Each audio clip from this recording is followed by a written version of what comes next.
Hello everyone, welcome back to Helium Biology. Chapter number 4 NCERT recap sessions class 12th. Chapter का नाम है reproductive health और आज हम यहाँ पे इसका 7th सेशन डिस्कस करेंगे जिसमें हम बात करेंगे सेक्सुअली ट्रांसमिटेड इन्फेक्शंस यानी कि STIs. ठीक है, तो सेक्सुअली ट्रांसमिटेड इन्फेक्शंस वो सारे इन्फेक्शंस या वो सारी डिजीज़ जो सेक्सुअल इंटरकोर्स से ट्रांसमिट होती है.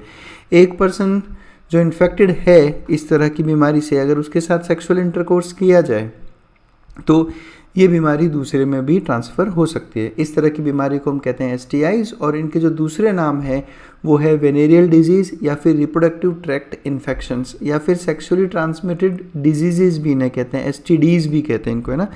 अलग अलग जगह पे इनका अलग अलग नाम है. STD sexually transmitted disease, STI sexually transmitted infection, RTI reproductive tract infection, है ना. नाम देखो सबका एक ही मतलब है. ऐसे इन्फेक्शंस जो रिप्रोडक्टिव ट्रैक्ट्स को इन्वॉल्व करते हैं उनको RTIs कहते हैं. ठीक है, RTI बेसिकली एक और इन्फेक्शंस को भी कहते हैं जो रेस्पिरेटरी ट्रैक्ट इन्फेक्शंस होते हैं उनको भी RTIs कहा जाता है ना, रेस्पिरेटरी ट्रैक्ट इन्फेक्शन. तो क्वेश्चन करते वक्त थोड़ा ध्यान रखें, ये दोनों शॉर्ट फॉर्म इसी के लिए यूज़ होते हैं. और इसका एक और इम्पोर्टेंट नाम है वेनेरियल डिजीज़, तो ये भी आपको ध्यान रखना है.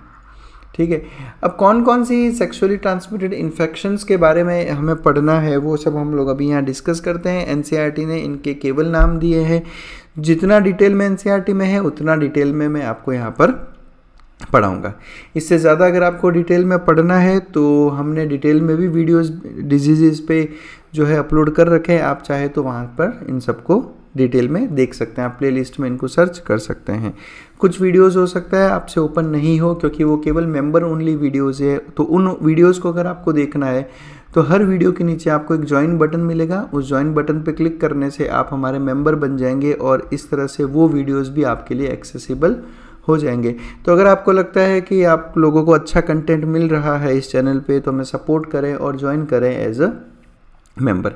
तो RTIs या वेनेरियल डिजीज़ में हमें जो डिजीज़ पढ़नी है उसमें एक तो है गोनोरिया, दूसरा syphilis, genital herpes, genital warts, hepatitis B, chlamydiasis, trichomoniasis और एड्स.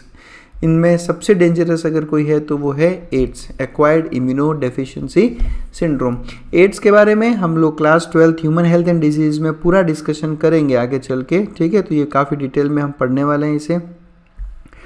गोनोरिया, ठीक है, syphilis, genital herpes, genital warts basically आपको पता होगा एक हिंदी में मस्सा जिसे कहते हैं ना, क्या होता है ना, चेहरे पे वगैरह मस्से हो जाते हैं उनको वॉर्ट्स कहा जाता है. तो इस तरह के जो जेनाइटल वॉर्ट्स यानी जो जेनाइटल एरियाज़ में इस तरह के जो मस्से हो जाते हैं इनको हम कहते हैं जेनाइटल वॉर्ट्स. ठीक है, हेपेटाइटिस B ये भी एक बहुत डेंजरस डिजीज़ है.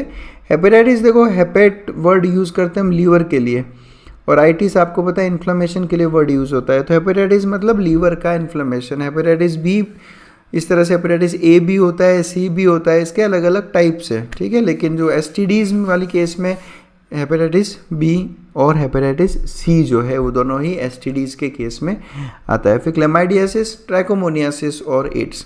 अब इन बीमारियों में कोई वायरल वाली है, कोई बैक्टीरियल है, कोई प्रोटोजोन है. बट ठीक है, एनसीईआरटी ने बहुत ज़्यादा डिटेल में बात नहीं की तो हम भी ज़्यादा डिटेल में नहीं जाएंगे. हम केवल एड्स के बारे में जो है आगे डिटेल में पढ़ेंगे. चलिए आगे बात करते हैं हम इनके ट्रीटमेंट के बारे में. देखो मोस्ट ऑफ दी STIs है ना, ज़्यादातर STIs जो है वो ट्रीटेबल होती है अगर आप उनको टाइम पे डिटेक्ट कर लो, है ना. अगर आप अर्ली सिम्टम्स के उसमें हो और आप उस वक्त अगर किसी हॉस्पिटल सेटअप में पहुंच जाओ, किसी डॉक्टर के पास पहुंच जाओ और डिजीज़ डायग्नोज कर ली जाए तो अर्ली स्टेज पे आप मैक्सिमम उसमें से जो है क्योर हो सकती है. लेकिन 3 STIs ऐसी हैं जो कम्प्लीटली क्योरेबल नहीं है और ये नीट का बहुत ही एक फेवरेट क्वेश्चन है. अब खास बात यह है कि इन तीनों का नाम कैसे याद करना है तो देखना, आप इन तीनों को आप याद कर सकते हो HHH से. इन तीनों का नाम जो है H से शुरू होता है. तो HHH को छोड़ के बाकी सारी STIs जो है टाइम पे डिटेक्ट हो जाए तो क्योर की जा सकती है. लेकिन HHH यानी हेपेटाइटिस B, HIV एड्स और हर्पीज, जेनेटल हर्पीज, ये तीनों कम्प्लीटली क्योरेबल नहीं होती. HHH आपको याद करना है, नीट में क्वेश्चन कई बार आ चुका है. अब कुछ STIs ऐसी होती है जैसे कि HIV और हेपेटाइटिस, ये सेक्सुअल कांटेक्ट के अलावा भी किसी की दूसरी से भी जो है स्प्रेड हो सकती है, वो हम अभी डिस्कस करेंगे। वहाँ मैं क्लियर बता दूँ, देखो जब हम बात करते हैं STIs की, तो ये ऐसे इन्फेक्शंस हैं जो एक इन्फेक्टेड पर्सन के साथ सेक्सुअल इंटरकोर्स के थ्रू स्प्रेड होता है। लेकिन कुछ STIs होती है जैसे HIV और हेपेटाइटिस, ये स्प्रेड हो सकती है via some other routes also. तो मैं इनकी हम यहाँ पर अभी बात करेंगे। तो बेसिक क्या है, देखो बेसिक ये है कि HIV और हेपेटाइटिस, ये जो दो STIs हैं, इनका इन्फेक्शन ब्लड के थ्रू भी ट्रांसफ़र होता है। यानी अगर किसी इन्फेक्टेड पर्सन के ब्लड के कांटेक्ट में अगर आप आते हो तो ये आपको भी ट्रांसफ़र हो सकती है। जैसे कि हम एग्जांपल्स लेते हैं, अगर आप शेयर कर रहे हो इंजेक्शन नीडल्स को विद इन्फेक्टेड पर्सन्स। अब किस केस में ऐसा होता है, ये जनरली होता है जो लोग इंट्रावेनस ड्रग्स लेते हैं। कुछ लोग होते हैं ना जो इस तरह का इंजेक्शन में भर के ड्रग्स अपनी बॉडी में इंजेक्ट करते हैं। तो बेसिकली क्या होता है, 4-5 लोगों का ग्रुप है, वो इंट्रावेनस ड्रग्स लेके आए, इंजेक्शन में भरा, और सेम ही सिरिंज से, सेम ही नीडल से वो है जो ये ड्रग जो है अपनी बॉडी में एडमिनिस्टर किए जा रहे हैं। तो अगर उन लोगों में से एक भी बंदा HIV या हेपेटाइटिस पॉजिटिव हुआ तो वो सेम नीडल यूज़ करने से वो सब बंदों को जो है HIV हेपेटाइटिस ट्रांसफ़र कर सकता है। एक तो ये। दूसरा हो सकता है, कई बार ऐसा होता है कि गांव कस्बों में जो क्वैक या झोला छाप डॉक्टर्स होते हैं, है ना, वो क्या करते हैं कि सेम ही इंजेक्शन से अलग अलग पेशेंट्स को जो है जो इंजेक्शंस देते रहते हैं। जैसे तो ना जो पेशेंट आते हैं सेम ही इंजेक्शन यूज़ किया और सबको वो लगाए जा रहे हैं। ऐसा एक केस हुआ था, एक क्या काफ़ी केसेस ऐसे हुए हैं जिसमें एक ही पर्टिकुलर एरिया में HIV के बहुत सारे केसेस आना चालू हुए। तो जब जांच पड़ताल की गई तो पता चला कि ये सभी लोग एक पर्टिकुलर क्लिनिक, उस कस्बे में एक क्लिनिक था, वहाँ पहुँच गए थे और वहाँ पर सेम इंजेक्शन से जो है उनको जो है इंजेक्शंस दिए जा रहे थे, जिसकी वजह से डिजीज़ स्प्रेड हुआ। तो HIV हेपेटाइटिस भी सेम नीडल यूज़ करने से होता है। इसलिए जब भी आप किसी अच्छे हॉस्पिटल में जाओगे तो आप देखना आपके सामने ही वो जो एक जिस पैक में ये आता है सिरिंज, उस पैक को आपके सामने ही फाड़ कर उस सिरिंज को निकाला जाता है। और ये चीज़ आपको भी हमेशा ध्यान रखनी है कि ये ध्यान रखना है कि आप पे जो इंजेक्शन या सिरिंज यूज़ की जा रही है वो बिल्कुल नहीं हो। बहुत से हॉस्पिटल्स इसीलिए आपसे खुद से ही सिरिंजेस मंगवाते हैं ताकि आपको भी ये श्योर हो जाए कि सिरिंजेस नहीं यूज़ की जा रही है। उसके अलावा इन्फेक्टेड ब्लड के ट्रांसफ्यूजन से, देखो कई बार क्या होता है कि किसी को HIV है, उसने ब्लड डोनेट किया और प्रॉपर स्क्रीनिंग नहीं हो पाई और वो ब्लड हमने किसी और को चढ़ा दिया, तो जिसको वो ब्लड ट्रांसफ्यूज़ किया गया है उसको भी HIV हो जाएगा। अब अगर हम ये सोचें कि सर अगर उस इंडिविजुअल को पता है उसे HIV है तो उसने ब्लड डोनेट किया ही क्यों, तो उसका भी मैं आपको समझाता हूँ लॉजिक। देखो क्या है, बहुत से लोग, ये सुनना अच्छे से, बहुत से लोग जो HIV पॉजिटिव है या जो हेपेटाइटिस B पॉजिटिव है उनको सिम्टम्स नहीं हैं। उनको जब सिम्टम्स नहीं है, देखो आप कब किसी डॉक्टर के पास जाते हो, जब आपको किसी बीमारी के लक्षण आए या सिम्टम्स आए। अगर किसी इंडिविजुअल को हेपेटाइटिस के या HIV के सिम्टम्स है ही नहीं लेकिन वो पॉजिटिव है, तो वो कभी हॉस्पिटल पहुंचता ही नहीं, वो नहीं पहुंचता तो उसको आइडिया ही नहीं लग पाता कि वो HIV हेपेटाइटिस पॉजिटिव है। तो ऐसे लोग ब्लड डोनेट कर देते हैं। और आइडियली अगर मैं बात करूं, आइडियली तो जब भी ब्लड डोनेट किया जाता है तो उसको ट्रांसफ्यूज़ करने से पहले उसकी प्रॉपर स्क्रीनिंग होती है। और केवल ट्रांसफ्यूज़ करने से पहले भी नहीं, देखो जब भी आप ब्लड डोनेट करने जाओगे तो वो जो डोनेटेड ब्लड है उसका प्रॉपर स्क्रीनिंग की जाती है। स्पेशली HIV हेपेटाइटिस B की स्क्रीनिंग तो मैंडेटरी है जो भी ब्लड डोनेट हुआ है, ठीक है। तो ये काफ़ी ध्यान रखा जाता है वैसे तो, बट कई बार किसी एरर की वजह से, है ना, प्रॉपर ध्यान नहीं देने की वजह से blood transfusion, contaminated blood transfusion से ऐसा होता है। इसलिए आप देखना, आपने एक लाइन पढ़ी होगी कहीं कि थैलेसेमिया के जो पेशेंट्स रहते हैं ये रिस्क पे रहते हैं हमेशा HIV इन्फेक्शन के। तो उसका रीज़न केवल यही है क्योंकि थैलेसेमिया पेशेंट्स को रिपीटेड ब्लड ट्रांसफ्यूजन की ज़रूरत पड़ती है, उनको बार बार ब्लड चढ़ाने की ज़रूरत पड़ती है। तो ये हमेशा रिस्क पर रहते हैं, लेकिन ये तभी हो पाएगा जब आपका ब्लड का प्रॉपर स्क्रीनिंग नहीं हुआ हो। पर अच्छे हॉस्पिटल सेटअप्स में ये सब चीज़ों का बहुत ज़्यादा ध्यान रखा जाता है। उसके अलावा कॉन्टेमिनेटेड सर्जिकल इंस्ट्रूमेंट्स, अब ये देखिए आपके सामने जो सर्जिकल इंस्ट्रूमेंट्स है, जब कोई सर्जरीज होती है तो इन इंस्ट्रूमेंट्स पे पेशेंट का ब्लड लगता ही लगता है। कई केसेस में, कई छोटे मोटे क्लिनिक्स पे इन सर्जिकल इंस्ट्रूमेंट्स को प्रॉपर तरीके से जो है स्टेरलाइज नहीं किया जाता। ऐसा बहुत बहुत कॉमन है ये कि इस तरह के इंस्ट्रूमेंट्स को, स्पेशली जो डेंटल क्लिनिक से रहती है ना। मैं देखो किसी का मैं ये नहीं करूँगा किसी को, लेकिन ये फैक्ट है, स्पेशली डेंटल क्लिनिक्स पे आपको ऐसा मिलेगा कि सर्जिकल इंस्ट्रूमेंट्स को प्रॉपर स्टेलाइजेशन नहीं किया जाता। तो यू मस्ट मेक श्योर कि आप किसी भी क्लिनिक पे जाओ, चाहे वो डेंटल क्लिनिक हो या कोई भी हॉस्पिटल सेटअप हो, यू शुड मेक श्योर कि वहाँ पर प्रॉपर जो है स्टेलाइजेशन रूल्स या स्टेलाइजेशन प्रोटोकॉल्स फॉलो होते हो, है ना। आप देखिएगा कि छोटे गाँवों में, कस्बों में ये सब चीज़ें फॉलो नहीं करते। क्यों? क्योंकि देखो क्या होता है कि पब्लिक को भी क्या है कि सस्ते इलाज चाहिए। पब्लिक जो होती है ये जनरली उन हॉस्पिटल्स में या उन डॉक्टर्स के पास जाना पसंद करती है जो थोड़ा सस्ते में काम करते हो। लेकिन फिर सस्ते में काम करने वाले झोला छाप डॉक्टर्स ये सब इन सब चीज़ों में ध्यान नहीं देते।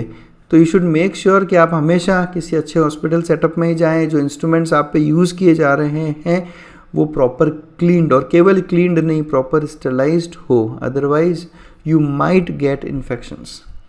क्लियर? और देखते हैं हम लोग, और है एक इन्फेक्टेड मदर से उसको फीटस में भी HIV जो है ट्रांसफ़र किया जा सकता है। इस तरह के ट्रांसमिशन को कहा जाता है वर्टिकल ट्रांसमिशन। देखो डिजीज़ का ट्रांसमिशन दो टाइप का होता है, ये टर्म्स पढ़ेंगे आप। डिजीज़ का ट्रांसमिशन दो टाइप का होता है। एक होता है हॉरिजॉन्टल ट्रांसमिशन, यानी एक इंडिविजुअल से दूसरे इंडिविजुअल में। जैसे कोविड की बात कर लेते हैं हम लोग। हमने कहा कि कोविड खांसने से, जब कोई इन्फेक्टेड पर्सन है और वो मुंह पे हाथ रखे बिना ज़ोर ज़ोर से खांसता है, तो वो एरोसोल्स जब दूसरे में पहुंचते हैं तो कोविड ट्रांसमिट होता है। तो ये होता है horizontal transmission from person to person. और एक होता है वर्टिकल ट्रांसमिशन, जिसमें एक इन्फेक्टेड मदर से वो डिजीज़ ट्रांसमिट हो जाए फीटस में, उसे वर्टिकल ट्रांसमिशन कहा जाता है। तो HIV और हेपेटाइटिस B का वर्टिकल ट्रांसमिशन होता है। तो ये कुछ रीजंस हैं जिसकी वजह से HIV हेपेटाइटिस B जो हैं इस तरह से स्प्रेड हो सकते हैं। बट जनरली जो STIs होती है ये इस तरह से ट्रांसमिट नहीं होती। उनका मेन रीज़न जो है सेक्सुअल इंटरकोर्स है।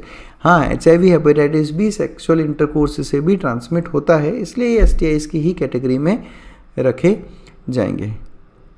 एड्स पे वीडियो है, वो उसको आप ज़रूर देखो, उस पर हमने इन चीज़ों के बारे में और डिटेल में जो है डिस्कशन किया है।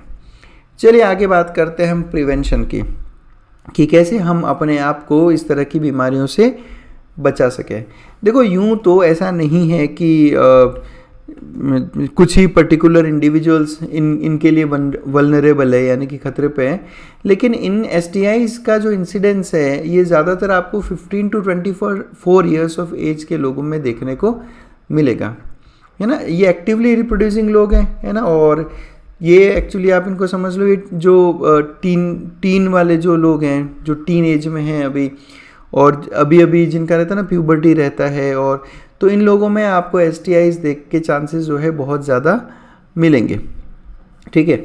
और ये इसलिए भी बताना ज़रूरी है कि मैक्सिमम लोग जो ये वीडियोस अभी देख रहे हैं ये स्टूडेंट्स ही हैं, है ना। Most of you are students only, और आप लोग इसी एज को बिलोंग करते हो। तो आपको अच्छे से पता है कि आप लोग इस तरह के सेक्सुअल इंटरकोर्सेस वगैरह में काफ़ी एक्टिव हो, है ना। तो प्रिवेंटिव मेजर्स क्या है, कैसे आप अपने आप को इस तरह के STIs से बचा सकते हो। तो उसके लिए सबसे ज़्यादा ज़रूरी है कि आप सेक्स को अवॉइड करें विद आइदर अननोन पार्टनर्स और मल्टीपल पार्टनर्स, है ना। और इस वक्त की अगर मैं बात करूँ तो ये सबसे बड़ा दिक्कत है मल्टीपल पार्टनर्स का, या फिर वो लोग जो सेक्स वर्कर्स के पास जाते हैं, ठीक है, या वो लोग जो अननोन पार्टनर्स के साथ जो है सेक्सुअल इंटरकोर्स करते हैं, ये हमेशा रिस्क पे रहते हैं इस तरह की बीमारियों से। उसके अलावा आप जब भी किसी अननोन पार्टनर से या मल्टीपल पार्टनर्स से के साथ में, स्ट्रेंजर्स के साथ में सेक्सुअल इंटरकोर्स करें तो ऑलवेज आप जो है ना कॉन्डम्स को यूज़ करें। देखो कॉन्डम्स, जैसा हमने इस सीरीज़ में जब कॉन्ट्रासेप्टिव्स के बारे में पढ़ा था तो हमने पढ़ा था कि why condoms are so popular, क्योंकि कॉन्डम्स के दो फायदे हैं। एक तो ये कॉन्ट्रासेप्शन का काम करता है, यानी प्रेगनेंसी को अवॉइड करेगा, और उसके साथ साथ में ये सेक्सुअली ट्रांसमिटेड इन्फेक्शंस को भी रोकने में हेल्प करता है। इसलिए ये इतने ज़्यादा जो है पॉपुलर हुए हैं। तो always try to use condoms during quarters, especially जब आप किसी स्ट्रेंजर के साथ या मल्टीपल पार्टनर्स के साथ या सेक्स वर्कर्स के साथ सेक्सुअल इंटरकोर्स करते हैं। और उसके अलावा जब भी आपको डाउट हो कि कुछ सिम्टम्स आ रहे हैं या कुछ दिक्कत है, तो जितना जल्दी हो सके आप किसी डॉक्टर को विजिट करें और ट्रीटमेंट लें अगर आपको इन्फेक्शन हुआ है तो, क्योंकि जितना जल्दी आप ट्रीटमेंट शुरू करोगे उस डिजीज़ के जो चांसेस है ठीक होने के वो उतना ज़्यादा अच्छे रहेंगे, और प्लस जो वो डैमेज कॉज करेगा वो मिनिमल होगा। तो घबराएं नहीं, एक अच्छे डॉक्टर के पास पहुँचें ताकि आप जल्दी से ठीक हो सकें। चलिए फिर नेक्स्ट बात करते हैं, अर्ली सिम्टम्स की बात करते हैं। अर्ली सिम्टम्स मतलब वो सारे सिम्टम्स या लक्षण जो आपको एक अर्ली स्टेज में आएंगे। अर्ली सिम्टम्स की हम बात इसलिए कर रहे हैं ताकि आपको अगर अर्ली सिम्टम्स पता होंगे तो आप उतनी जल्दी डॉक्टर के पास पहुंचेंगे और उतनी जल्दी इसका ट्रीटमेंट लेंगे, इसलिए अर्ली सिम्टम्स जानना ज़रूरी है। सबसे बड़ा दिक्कत ये है इनमें कि जो अर्ली सिम्टम्स हैं काफ़ी माइनर सिम्टम्स हैं, मतलब इतने माइनर सिम्टम्स हैं कि हम जनरली इन पे ध्यान देते ही नहीं, हम उनको ऐसा इग्नोर करते रहते हैं, और यही सबसे बड़ा प्रॉब्लम है। तो अर्ली सिम्टम्स में सबसे पहला जो जेनिटल एरियाज़ में, यहाँ पे केवल जेनिटल एरियाज़ की बात कर रहा हूँ, इचिंग होने लगती है। इचिंग होने लगता है मतलब खुजली चलती रहती है हमेशा जेनिटल एरियाज़ के आसपास। उसके अलावा जेनिटल एरियाज़ में से फ्लूइड डिस्चार्ज होता रहता है, जैसे अब इस पिक्चर में देखो यहाँ वजाइना से जो है एक वाइट कलर का फ्लूइड डिस्चार्ज हो रहा है। तो जब भी आपको लगे कि किसी तरह का एबनॉर्मल फ्लूइड डिस्चार्ज हो रहा है तो इमीडिएटली डॉक्टर को कांटेक्ट करें। या फिर जेनिटल एरियाज़ में पेन रहेगा या फिर उन एरियाज़ में स्वेलिंग आने लगती है, तो इचिंग, खुजली आना, कोई एबनॉर्मल फ्लूइड का डिस्चार्ज, पेन रहना और स्वेलिंग रहना अगर जेनिटल एरियाज़ में रहता है तो ये अर्ली सिम्टम्स हैं एसटीआईज़ के, तो आपको इमीडिएट किसी डॉक्टर से मिलना चाहिए। अब बात करते हैं कॉम्प्लिकेशंस की। अब कॉम्प्लिकेशंस की क्यों बात कर रहे हैं यहाँ पे, क्योंकि हम इग्नोर करते हैं उस बीमारी को। अर्ली सिम्टम्स दिख रहे हैं लेकिन हम डॉक्टर के पास नहीं पहुँचते, वो बीमारी बढ़ती रहती है और उस बीमारी से होने वाला डैमेज अब आपको परेशान करेगा। देखो मैंने जैसा अभी कहा, वापस रिपीट कर रहा हूँ कि जल्दी से जल्दी डॉक्टर के पास पहुँचने के दो फायदे। पहला, बीमारी को जितने जल्दी अर्ली स्टेज में ट्रीट करना चालू करेंगे वो उतनी आसानी से ठीक होगा। दूसरा, ये बीमारियां इससे पहले कि कॉम्प्लिकेशंस प्रोड्यूस करे, कोई डैमेज करे आपको, उससे पहले अगर उसको ठीक किया जाए तो वो ज़्यादा बढ़िया रहेगा। और यही दिक्कत है, जो इन्फेक्टेड फीमेल्स रहती है मोस्ट ऑफ द केसेस में असिम्प्टोमेटिक रहती है। ये दिक्कत है, बिलीव मी ये दिक्कत है। एचआईवी और हेपेटाइटिस में ये सबसे बड़ा दिक्कत है। बहुत से लोग अभी भी ऐसे घूम रहे हैं जिनको एचआईवी है, हेपेटाइटिस बी है, लेकिन उनको खुद को मालूम नहीं, क्योंकि असिम्प्टोमेटिक रहते हैं। असिम्प्टोमेटिक मतलब लक्षण नहीं है उनमें एचआईवी हेपेटाइटिस बी के। इसलिए अब आप देखना, जब भी आप किसी सर्जरी के लिए जाते हो, कोई भी तरह की सर्जरी चाहे कितनी ही माइनर हो, आपको डॉक्टर्स बोलते हैं कि एचआईवी और हेपेटाइटिस बी के टेस्ट करवा के लाएं। हर माइनर सर्जरी से पहले ये रूल है किस तरह का टेस्ट किया जाए, क्योंकि जो असिम्प्टोमेटिक लोग हैं जिनको नहीं पता कि उनको एचआईवी हेपेटाइटिस बी है, अगर उन पर ऑपरेशन किया जाए और आपको नहीं पता कि उनको एचआईवी हेपेटाइटिस है तो आप ये बीमारियों को ट्रांसमिट कर सकते हो। इवन डॉक्टर्स भी रिस्क पे रहते हैं, है ना। आप इसको ऐसा समझे कि एक पेशेंट है, उसका एचआईवी टेस्ट नहीं किया और छोटा सा सर्जरी, भाई डॉक्टर ने सोचा अरे छोटा सा सर्जरी है, कोई दिक्कत नहीं है, कर देते हैं, और पेशेंट एचआईवी पॉजिटिव था।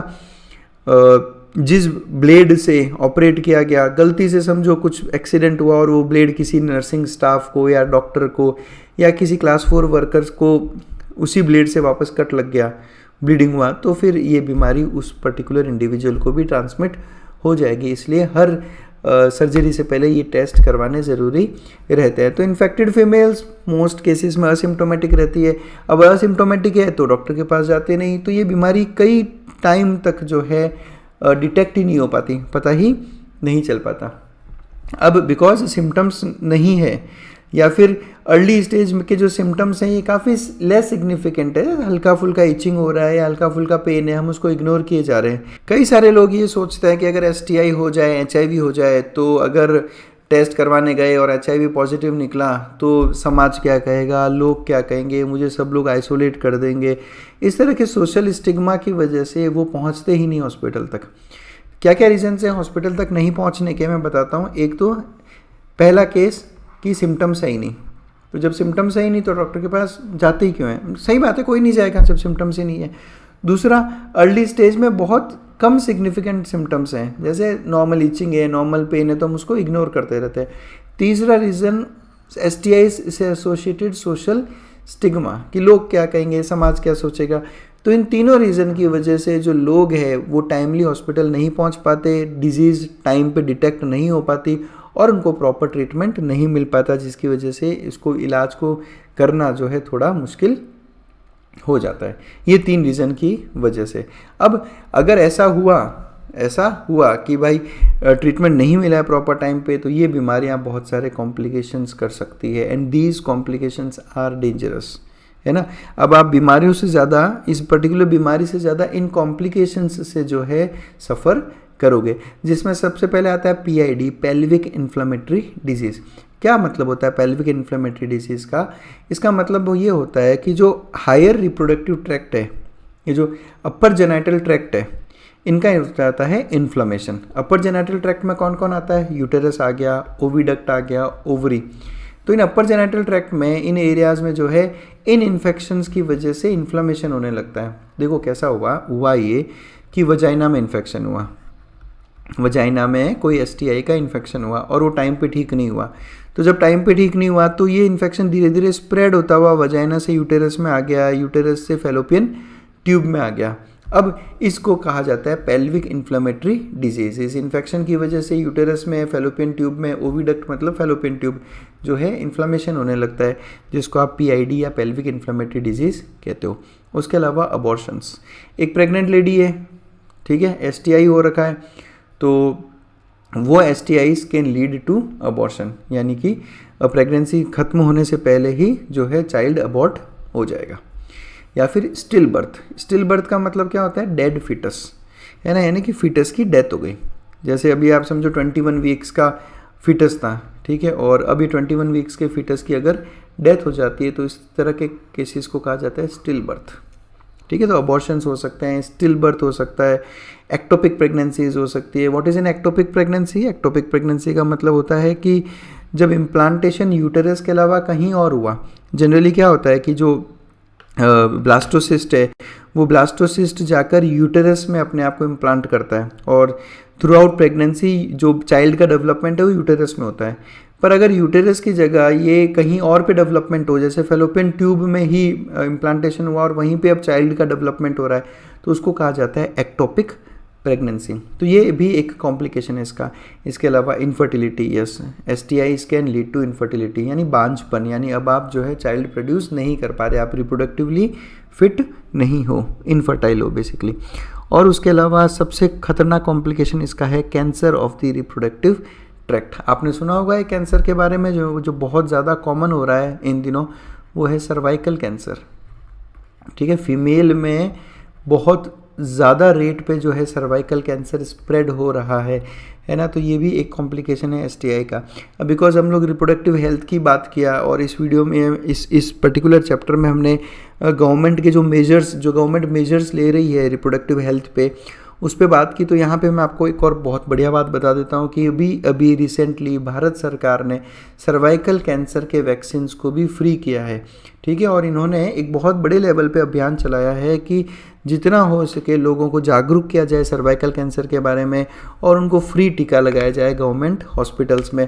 तो मेरी सबसे जो ये वीडियोस देख रहे हैं फीमेल्स, जो फीमेल मेरा ये वीडियो देख रही हैं, चाहे आप किसी भी एज ग्रुप में हो, मैं आपसे रिक्वेस्ट करूँगा, ठीक है, मैं आपसे रिक्वेस्ट करूँगा कि आज ही जो है सर्वाइकल कैंसर के टीके का पता करें। ये अवेलेबल है हर सिटी, हर गांव में आपको ये मिल जाएगा।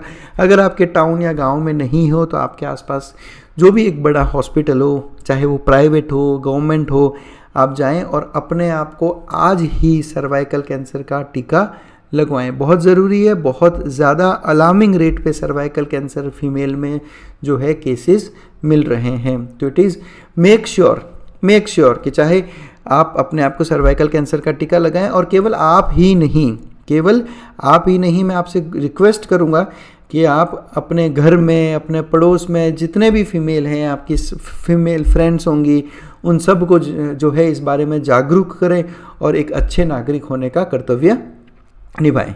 ठीक है, देखो मैं जैसा हर बार मैंने जब रिप्रोडक्टिव हेल्थ शुरू किया था ये टॉपिक, तो मैंने आपको उस वक्त भी कहा था कि मेरा मोटिव यहाँ पर केवल आपको नीट यूजी की तैयारी के लिए नहीं है। ठीक है, मेरा मोटिव इस चैप्टर को लेकर ये है कि मैं आप लोगों को जागरूक कर सकूँ बहुत सारी चीज़ों के बारे में, और मैं आपसे आशा करता हूँ कि आप भी अपना ये कर्म निभाएंगे।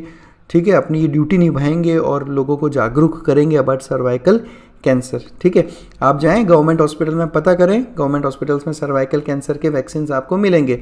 और अगर फ्री नहीं मिल रहे हैं, समझो आपके टाउन एरिया में, तो कोई बहुत ज़्यादा महंगा ये नहीं आता, तो आप जाएं और पता करें इस कैंसर के टीके के बारे में और अपने आप को जो है सुरक्षित करें। ठीक है, और अगर आप कैंसर का टीका लगवाते हैं तो ज़रूर कमेंट सेक्शन में आकर मुझे बताइएगा कि आपने ये काम किया है या नहीं किया। मुझे काफ़ी खुशी होगी अगर मेरे कहने पर आप ये सर्वाइकल कैंसर का वैक्सीन लगवाते हैं और अपने आप को इस कैंसर से बचाते हैं। STIs मेजर थ्रेट है एक हेल्दी सोसाइटीज़ के। बहुत से लोग STIs से सफ़र करते हैं, इसलिए बहुत ज़रूरी है कि इनको प्रिवेंट किया जाए, इनका अर्ली डिटेक्शन किया जाए, टाइम पे ट्रीटमेंट दिया जाए। इसलिए जो भारत सरकार के जो हेल्थ केयर प्रोग्राम्स है, रिप्रोडक्टिव हेल्थ केयर प्रोग्राम्स, इसमें इसको बहुत अच्छे लेवल पे इस पर काम किया जा रहा है। इनफैक्ट हम लोग एक दिन ऐसा आता है साल में जिसको हम लोग एड्स डे के नाम से जानते हैं, और केवल इंडिया में नहीं, थ्रू आउट द वर्ल्ड उस दिन पे एड्स डे सेलिब्रेट किया जाता है। और इस दिन सेलिब्रेट किया जाता है मतलब इस दिन एड्स को लेकर बहुत सारे जागरूकता प्रोग्राम्स हर सरकार करती है। तो कमेंट सेक्शन में आओ और मुझे बताओ कि एड्स डे कब सेलिब्रेट किया जाता है, क्योंकि ये आपके नीट यूजी का एक क्वेश्चन है। तो बस that's it, thanks a lot for watching us. अगर आपको अभी भी किसी तरह के कोई डाउट हो तो आप मुझे मेरे व्हाट्सएप नंबर पे, मेरी मेल आईडी पे और मेरे इंस्टाग्राम हैंडल पे मुझसे बात कर सकते हो। और अगर आपने चैनल को ज्वाइन किया है, मेंबर बने हैं हमारे, तो ज़रूर हमारे इस नंबर पे आप मैसेज करो ताकि मैं आपको हमारे मेंबर वाले ग्रुप में ऐड कर सकूं। तो बस that's it, thanks a lot for watching us.